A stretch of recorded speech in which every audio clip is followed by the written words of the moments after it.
This bottle that I'm about to share with you today is as rare as George T. Stagg. So what am I talking about?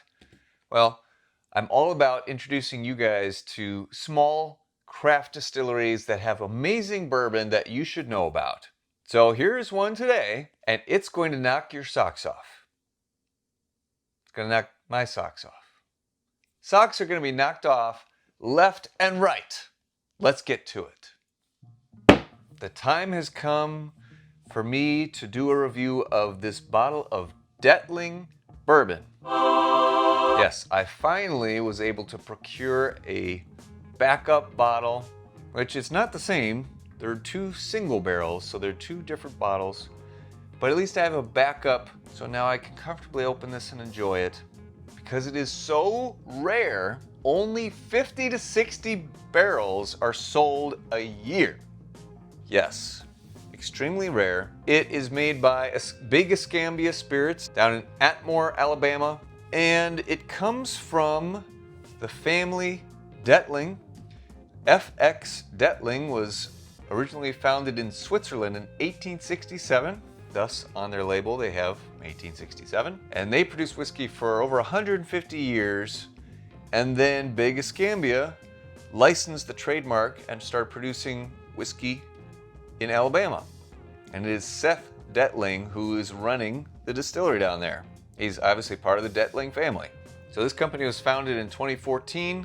They purposely stay small. He is very big about controlling the quality and every little detail that goes into this bourbon. It's just amazing. So it's aged in the South, which means it's going to age quicker than in the northern part of the country. And this particular bottle is 62 months old. So that's 5 years, 2 months old. It's 112.8 proof. Price for this was about 85 bucks. This is the moment of truth, guys. I'm gonna go ahead and open it. You can see it's a rather unique bottle, short and stout, and it's got this very tiny little neck with a wax seal on top, brown wax. This bottle came from ABV Bottle Shop in Arnold.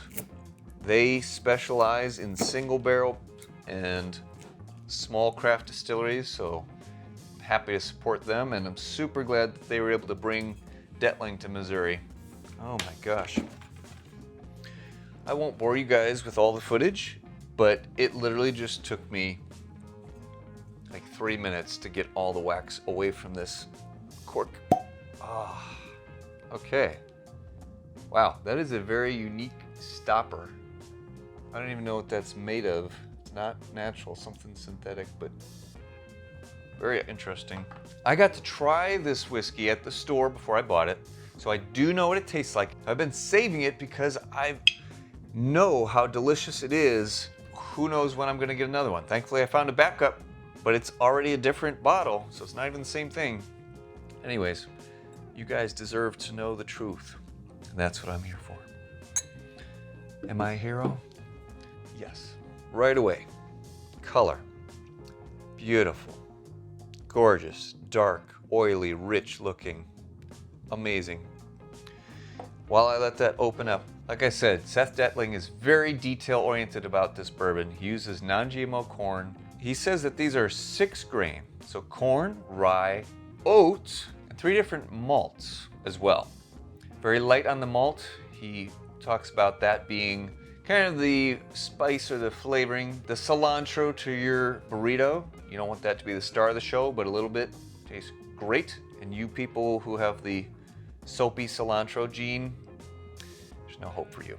It's made with grains from Germany, Chile, and America, and Canada. They only use full-size barrels, number 3 char American oak, and it's available in 11 states. Only 11 states, Washington, D.C., over in Europe, the European Union, and South Korea somehow. Interesting. Good for you, Seth, getting it all the way to Korea. And he keeps his corn, specifically, cooled while being stored below 60 degrees, so that way the weevils stay dormant. So that way he doesn't have to poison them or use chemicals.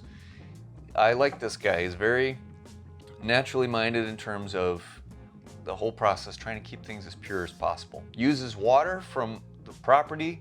It's an underground water source. I think he said it's a river, and it's apparently rated as extremely pure, clean water. All right, I'm dying to taste this, guys. I'm gonna use my rating scale: nose, palate, mouthfeel, finish. Break it down for you.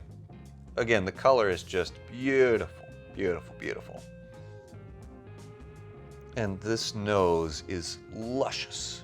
It is just voluptuous. Oh my goodness, the richness is there, sweetness and a little bit of spice, some earthiness and warm, dusty oak. Definitely some dustiness, but it's like a very pleasant old book that you pick up. Not a musty one, but like a just old and a little dusty. Oh gosh, that's beautiful. Leathery, some butterscotch notes in there. Just the richest, deepest, darkest bourbon you can imagine. On the nose, I don't know how you could get a much more perfect nose. Maybe if it wasn't quite so dusty, maybe? I'm gonna have to go, so out of 5 possible points, I'm giving the nose a 4.8. I do not do this lightly. Now, I've got to taste this again. It's been too long.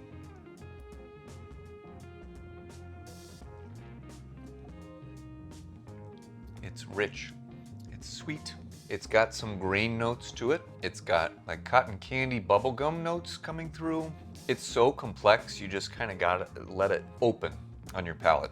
That was my first sip. Let's try a little bit more. It's got those earthy, leathery notes to it. You definitely get some of the grain forward taste on that. I don't mind it. Some people don't love that as much. The richness is so amazing. The complexity is so deep. There's so much complexity happening here. There's definitely some herbal baking spice, but just also mintiness. That's really good. Okay, so in terms of the flavor, I'm going to rank it weighing the complexity as a big part of it. The complexity is insane. I'm gonna have to go with a 4.5 on the palate. This is already shaping up to be one of the highest scoring bourbons I've done in a while, if not ever. Mouthfeel is pretty darn good. It coats the whole tongue very well. Roof of the mouth. Doesn't coat the whole inside of my mouth, but it's pretty well distributed. The mouthfeel might be the weakest part of it, and it's still really good. I'm gonna have to go with a 3.8 on the mouthfeel. And on the finish, I need to pour a little bit more. This is going too quickly. I will say, if you're opening one of these bottles, make sure you have a knife or something nearby so that you can cut away all the wax. I didn't realize that even though it has a pull tab on it, it didn't open enough for me to really get the wax all the way out of the way. So just FYI. Normally I have a knife on me, but I already have my pajama pants on, so I don't have it with me right now. So for the finish, still going. It's a nice finish. You get that rye spice. You get a little bit of oak, but it's not too bitter.